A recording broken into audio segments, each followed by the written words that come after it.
All right. Hello, everybody. Hope you all are doing well. This is DFS Army's tournament strategy show where we are going to look at last night's slate. Went pretty well. And then we're going to look at today's slate and game plan for it. And then, of course, 5:30 p.m. Eastern, we'll have the pre-lock show where we will focus on execution. Men's, maxes, cores, all that good stuff.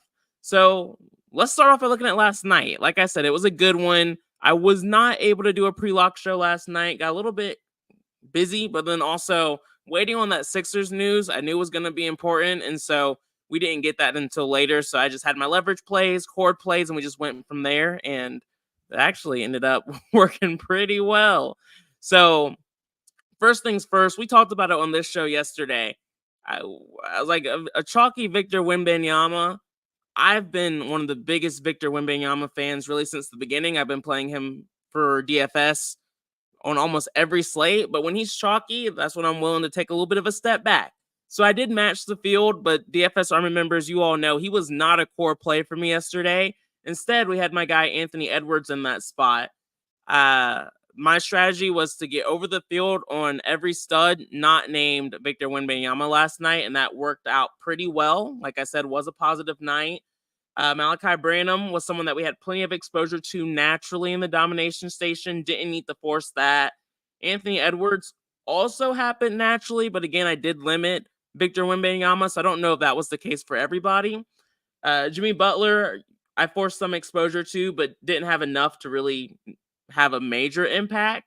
But once we saw, Jimmy Butler is just someone that we put some exposure on. I did the same thing with Bam Adebayo, but Bam didn't have a great game. Patrick Baldwin was not a sneaky play. Everyone had some exposure to him. Joel Embiid, I forced exposure to just a little bit. I had 5%, so a little bit under the field. Once we found out Maxey and Lowry and that whole crew was going to get ruled out, of course, you kind of had to take a shot on Joel Embiid at that point in time. For me, when it comes to DFS, I like to think about it in two ways. What's everyone doing? And then what can I do to try and get a little bit different? Everyone was playing Malachi Branham. Everyone was playing Patrick Baldwin. Everyone was playing Jordan Goodwin. Everyone was playing Anthony Gill. You got different with guys like Anthony Edwards and Joel Embiid, personally. And I wish I had a little bit more Jimmy Butler. But still, like I said, was a good one.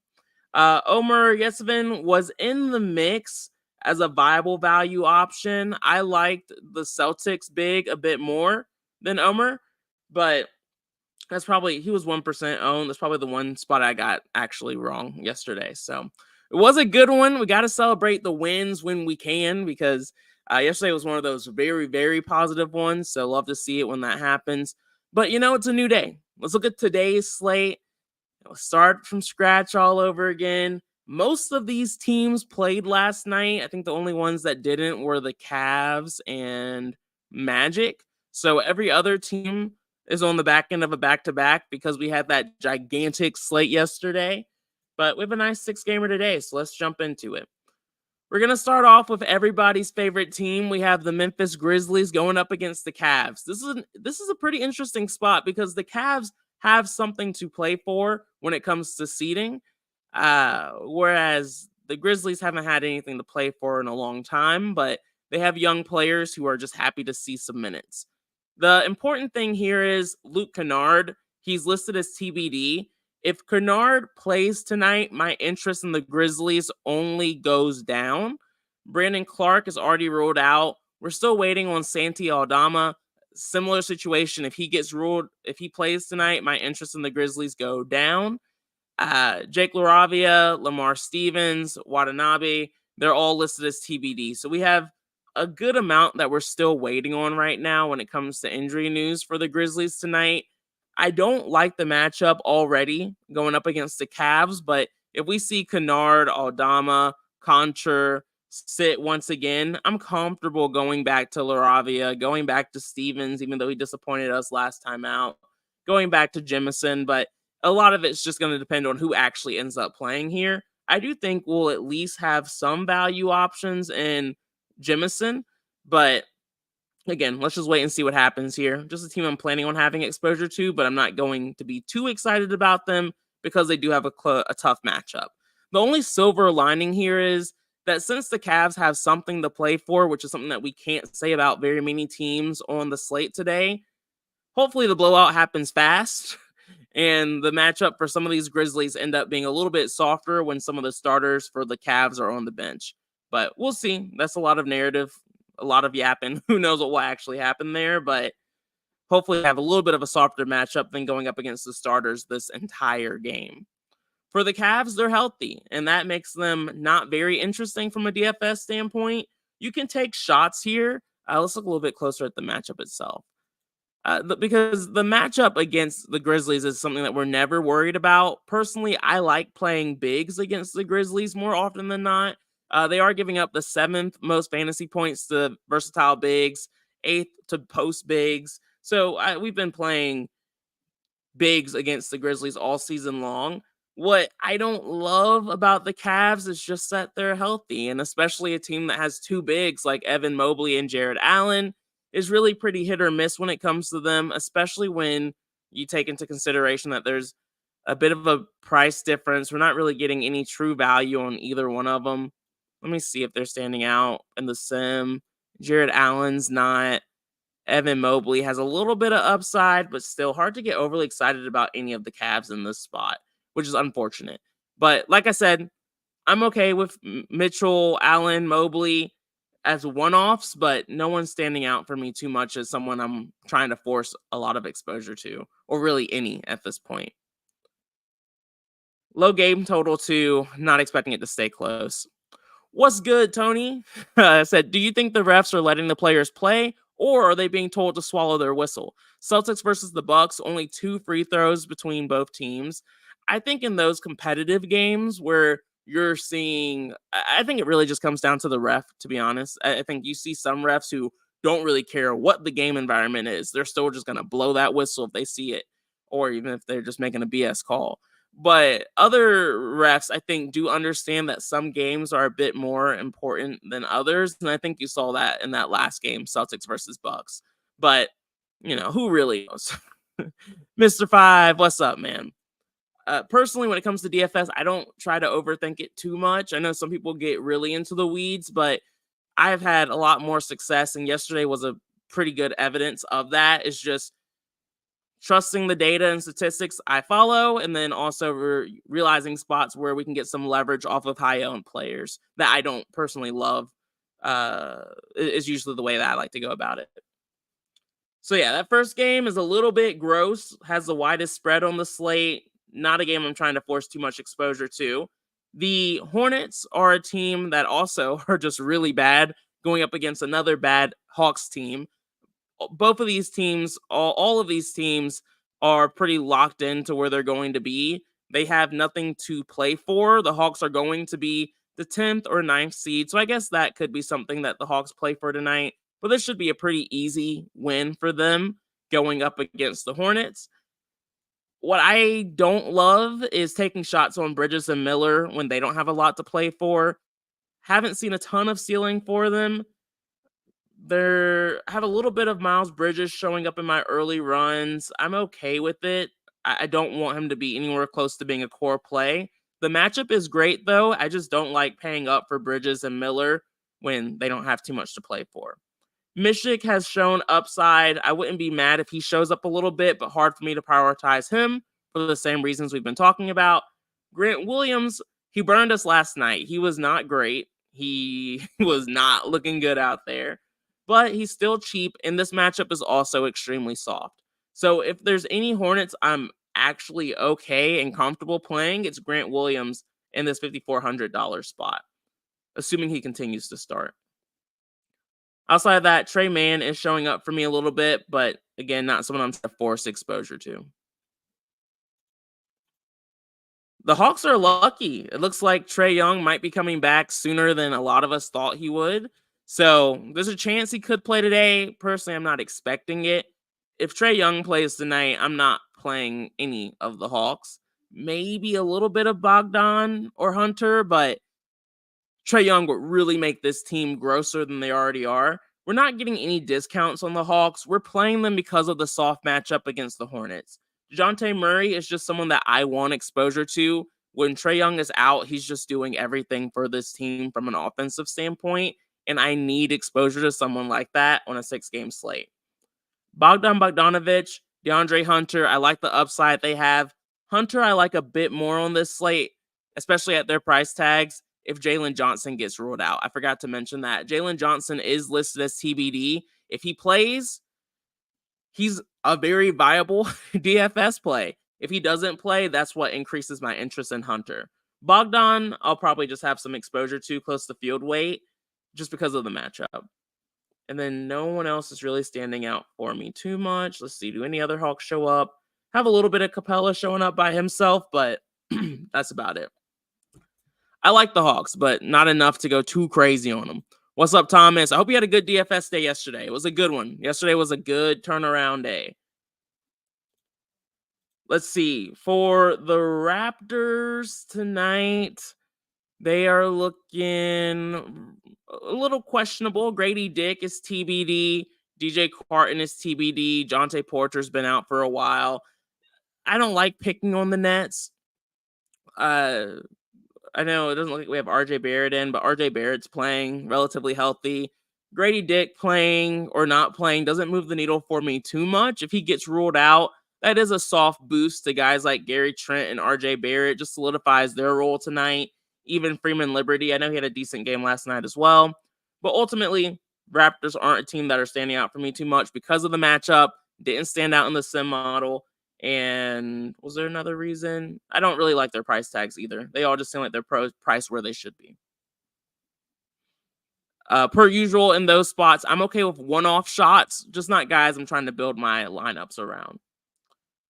The Nets. All right, we like to pick on the Raptors. That's just what we do these days. We know that has a very nice trend to having good DFS success. If you play guys against the Raptors, the likelihood of them going off against this god-awful defense is very, very high. The problem comes down to the Nets themselves. Not a team that usually gives us a lot of fantasy production. They're definitely streaky. They all have a ton of upside. It's just not the most consistent. With that being said, though, let's see who's showing up by themselves. Cam Thomas, Mikal Bridges are two guys that are showing up for me around 30%.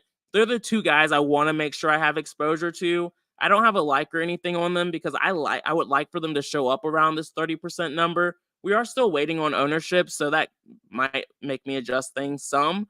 But as of right now, I would like to be around 30-35% on Thomas and Bridges. Claxton at 21% is another Nets player I want to see show up in my lines tonight. I'm comfortable with 20 to 25%, even willing to go as high as 35% in just this really soft matchup. And they're still my biggest problem with the Nets is just that they have absolutely nothing to play for. They're not making the play-in tournament. They don't have anything to play for, but this is a soft matchup. So that's part of why I don't want to go too crazy on the Nets, because we know how streaky they can be and because they don't have a lot to play for tonight.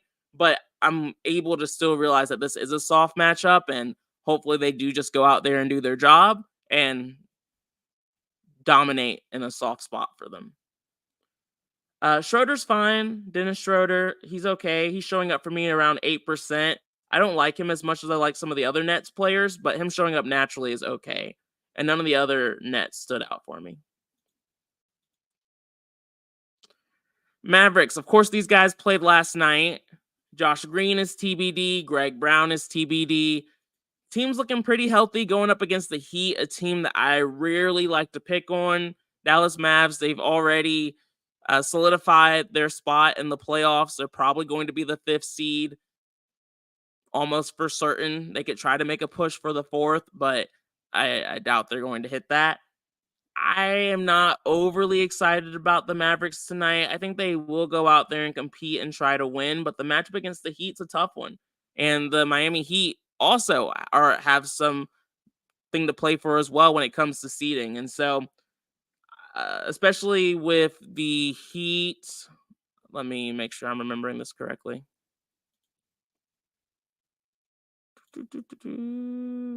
Okay, yeah, now I was wrong. Yeah, but in general, I'm not trying to pick on the Heat here. You can always play Luka Doncic. I almost always try to match field weight exposure on Luka. If he's below 8%, I'm 150 maxing tonight. I'm willing to match the field on him. But if he's above 10, 15%, it gets a lot harder for me to make that kind of commitment. And with me not loving a lot of the value that we have on this slate, I don't feel the need to force Luka in at 12,800 right now.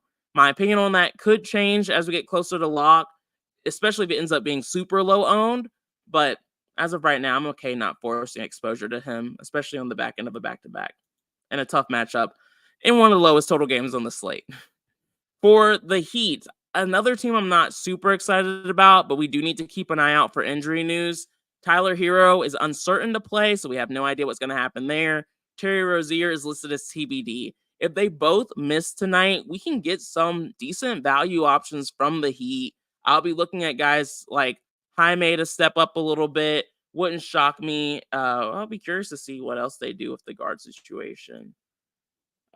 Especially assuming Duncan Robinson's still out.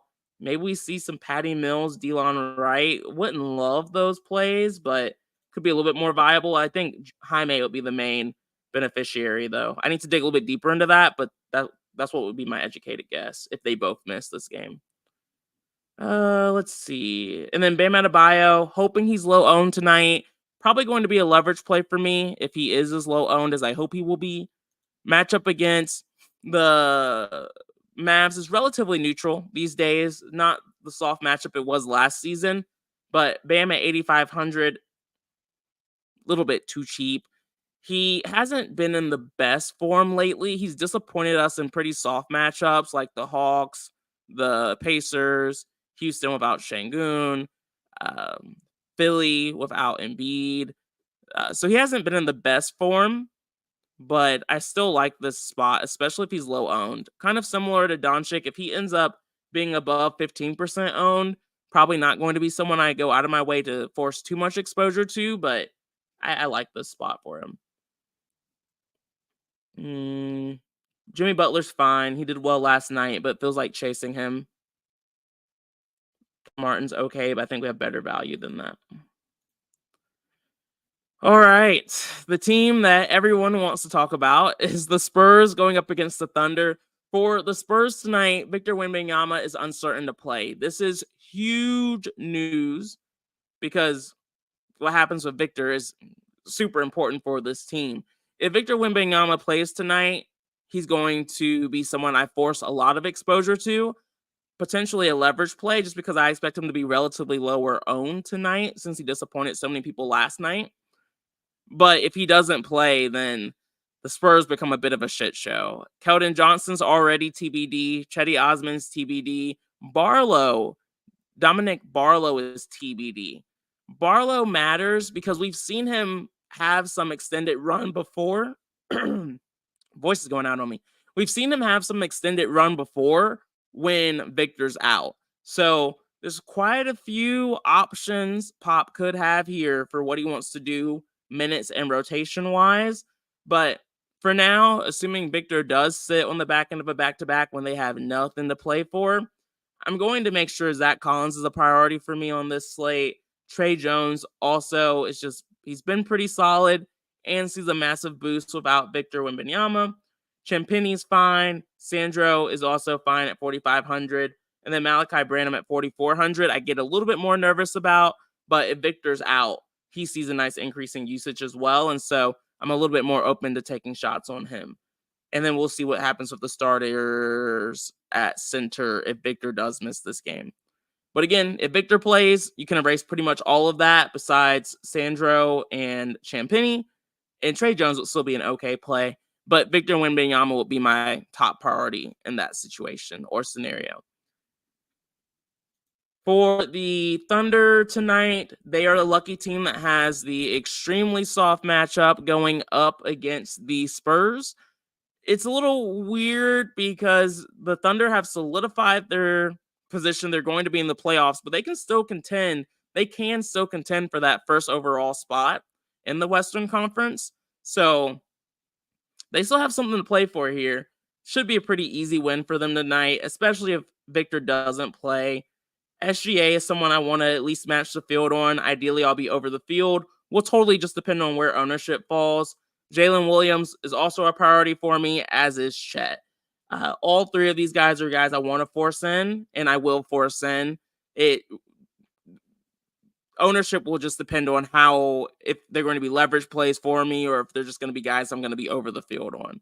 But I love the matchup against the Spurs for all three of these guys. And if you want to get really cute, you can take a shot on Giddey or Dort, but I think there's just better plays on the slate than those two. But yeah, really like this Spurs Thunder game, which should come to the surprise of no one. This is the highest total game on the slate, so I do always force exposure here. The spread is terrifying, but I'm not going to overthink that. Magic did not play last night, so that keeps things a little bit interesting. Just they're going to be a little bit fresher than the Bucks are. The Magic have Franz Wagner listed as TBD, Markelle Fultz is listed as TBD, and Gary Harris is listed as TBD. All three of these plays matter. Mostly because if Franz gets ruled out, that's a huge increase in usage for multiple players on this team, but Paolo in particular. Fultz and Harris impact the guards here a bit more, like Jalen Suggs and Cole Anthony. Right now, I'm not getting too high on any of the Magic, but I do have some showing up naturally in these early runs. Paolo's already showing up around 29%. Wendell Carter's already showing up around 6%. And a little bit of Cole Anthony, a little bit of Jalen Suggs. This situation, I'm really just hoping we get some of this news nice and early. The Magic are usually pretty good about getting injury reports in a timely fashion. So if we get a situation where Gary Harris, Fultz, and Wagner all miss this game, we're playing some Magic tonight. And going up against the Bucks on the back end of a back-to-back, I'm not really nervous about it. So I'm very comfortable going heavy on the Magic. But I do need that injury news to come through.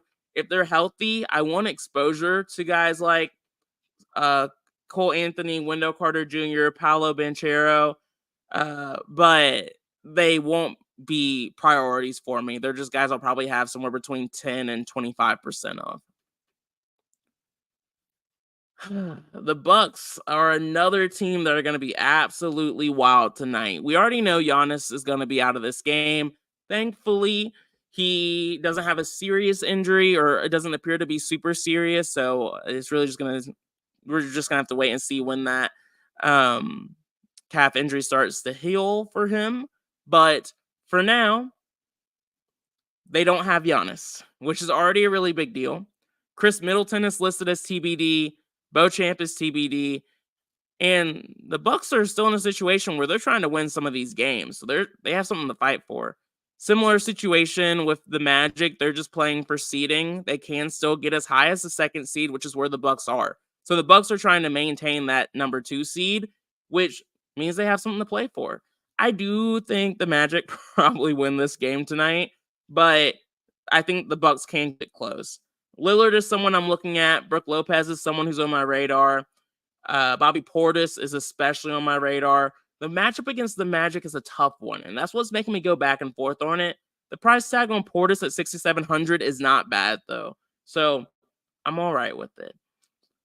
Where's the main piece of news I'm waiting for right now is Chris Middleton, because if Chris Middleton misses this game, I'm just going to have to load up on the Bucks. I'll have Pat Bev exposure. I'll have Jay Crowder exposure. I'll have Brook Lopez exposure. I'll have Bobby Portis exposure, and especially Damian Lillard exposure, because he'll really be their only true offensive option. I know Beasley will go out there and miss a lot of shots, but Lillard will still be their go-to guy. So for me, it's more of a wait and see situation for the Magic and Bucks right now. Let's hope we get the news before the pre-lock show. If we don't, we're just going to start taking some shots on these guys and make it happen. So all in all, decent slate. Would love to get a little bit more news to spice it up a little bit, but it's all right for now. Giannis might miss the first 2 or 3 games of the first round, some reports are saying. That's so sad. That's so sad, but teams better take advantage. Teams better take advantage. That's all I'm going to say, because the Bucks are scary. The Bucks are a scary team, but really a lot of the teams in the East have a decent shot. It's really the Celtics conference to lose, especially if the Bucks are going to be banged up. This could be the Celtics year. We'll see. Anyway, y'all, that's going to be it for me. Pre-lock show will be at 5:30 p.m. Eastern time. Feel free if you want to tune into that. Promo code is BOB for a 10% discount there. If not, I'll see you all tomorrow. We're getting close to the end, guys. So I appreciate the support once again, and I hope you all have a great day. Talk to y'all soon.